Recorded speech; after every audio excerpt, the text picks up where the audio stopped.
दोस्तों, जब भी प्रेम की बात होती है तो श्री कृष्ण राधा के प्रेम की मिसाल सबसे पहले दी जाती है। राधा कृष्ण के प्रेम को जीवात्मा और परमात्मा का मिलन कहा जाता है। राधा कृष्ण का बचपन का प्यार थी। श्री कृष्ण जब 8 साल के थे तब दोनों ने प्रेम की अनुभूति की। राधा श्री कृष्ण के सदैव दैवी गुणों से परिचित थी। उन्होंने जिंदगी भर अपने मन में प्रेम की स्मृतियों को बनाए रखा।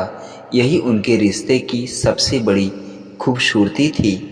कहा जाता है कि श्री कृष्ण को केवल 2 ही चीज़ें सबसे ज़्यादा प्रिय थी। ये दोनों चीज़ों में भी आपस में एक दूसरे से गहराई से जुड़ी थी।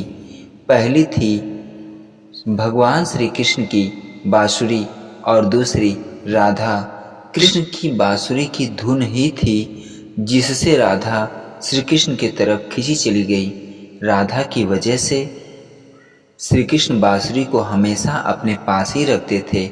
भले ही श्री कृष्ण और राधा का मिलन ना हो सका, लेकिन उनकी बांसुरी उन्हें हमेशा एक सूत्र में बांधे रहती थी। श्री कृष्ण के जितने भी चित्र तस्वीर मिलते हैं उनमें बांसुरी जरूर रहती है। बांसुरी श्री कृष्ण के राधा के प्रति प्रेम का प्रतीक है। वैसे तो राधा से जुड़े कई अलग अलग विवरण मौजूद हैं, लेकिन एक प्रचलित कथा है जिसे हम आज जानेंगे। भगवान श्री कृष्ण से राधा पहली बार तब अलग हुई जब मामा कंस ने बलराम और कृष्ण को आमंत्रित किया। वृंदावन के लोग यह खबर सुनकर दुखी हो गए। मथुरा जाने से पहले श्री कृष्ण राधा से मिले थे। राधा कृष्ण के मन में चल रही हर गतिविधि को जानती थी।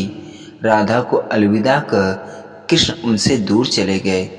कृष्ण राधा से यह वादा करके गए थे कि वापस जरूर आएंगे, लेकिन कृष्ण राधा के पास वापस नहीं आए। उनकी शादी भी रुक्मणी से हुई। रुक्मणी ने भी कृष्ण को पाने के लिए बहुत जतन किए थे। श्री कृष्ण से विवाह के लिए वह अपने भाई के खिलाफ भी चली गई थी। राधा की तरह वह भी श्री कृष्ण से प्यार करती थी। रुक्मणी ने श्री कृष्ण को एक प्रेम पत्र भी भेजा था कि वह आकर उन्हें अपने साथ ले जाएं। इसके बाद ही श्री कृष्ण रुक्मणी के पास गए और उनसे शादी कर ली। कृष्ण के वृंदावन छोड़ने के बाद से ही राधा का वर्णन बहुत कम हो गया। राधा और कृष्ण जब आखिरी बार मिले थे तो राधा ने कृष्ण से कहा था कि भले ही वो उनसे दूर जा रहे हैं, लेकिन मन से कृष्ण हमेशा उनके साथ ही रहेंगे।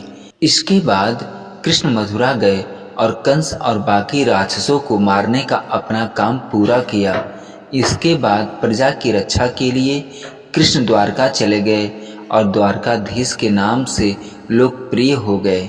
जब कृष्ण वृंदावन से निकल गए तब राधा की जिंदगी ने अलग ही मोड़ ले लिया। दोस्तों, राधा की शादी एक यादों से हो गई। राधा ने अपने दाम्पत्य जीवन की सारी रस्में निभाई और वो धीरे धीरे उम्र के हिसाब से ढलती चली गई और एक दिन वो बूढ़ी हो गई, लेकिन उनका मन तब भी श्री कृष्ण के लिए समर्पित था। राधा ने पत्नी के तौर पर अपने सारे कर्तव्य पूरे किए। दूसरी तरफ श्री कृष्ण ने अपने दैवी कर्तव्य निभाए। सारे कर्तव्यों से मुक्त होने के बाद राधा आखिरी बार अपने प्रियतम कृष्ण से मिलने गई। तब वह द्वारका पहुंची तो उन्होंने कृष्ण के रुक्मणी और सत्यभामा से विवाह के बारे में सुना, लेकिन वह दुखी नहीं हुई। जब कृष्ण ने राधा को देखा तो बहुत प्रसन्न हुए। दोनों संकेतों की भाषा में एक दूसरे से काफी देर तक बातें करते रहे। दोस्तों, राधा जी को कान्हा की नगरी द्वारिका में कोई नहीं पहचानता था।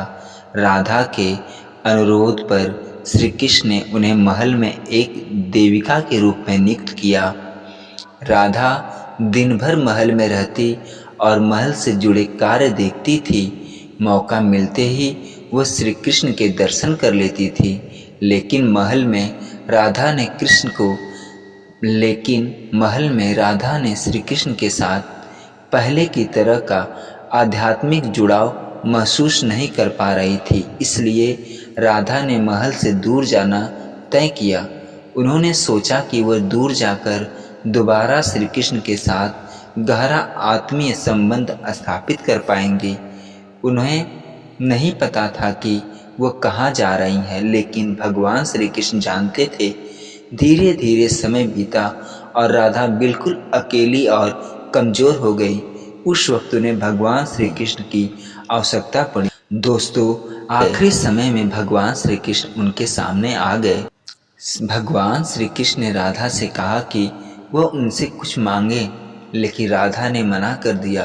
कृष्ण के दोबारा अनुरोध करने पर राधा ने कहा कि वह आखिरी बार उनसे बांसुरी बजाते देखना चाहती हैं।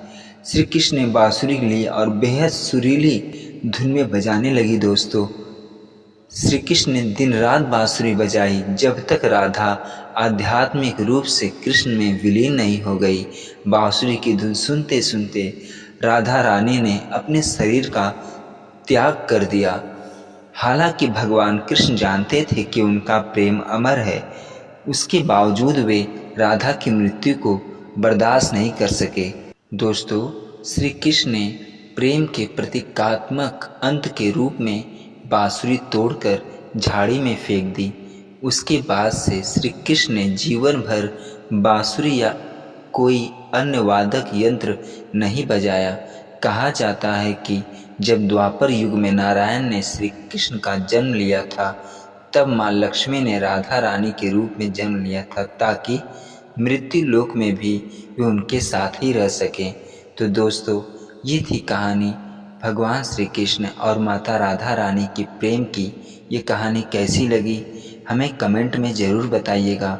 और कहानी अच्छी लगी हो तो भगवान श्री कृष्ण और माता राधा रानी के लिए चैनल को लाइक सब्सक्राइब ज़रूर कर दीजिएगा। पूरी वीडियो सुनने और देखने के लिए धन्यवाद।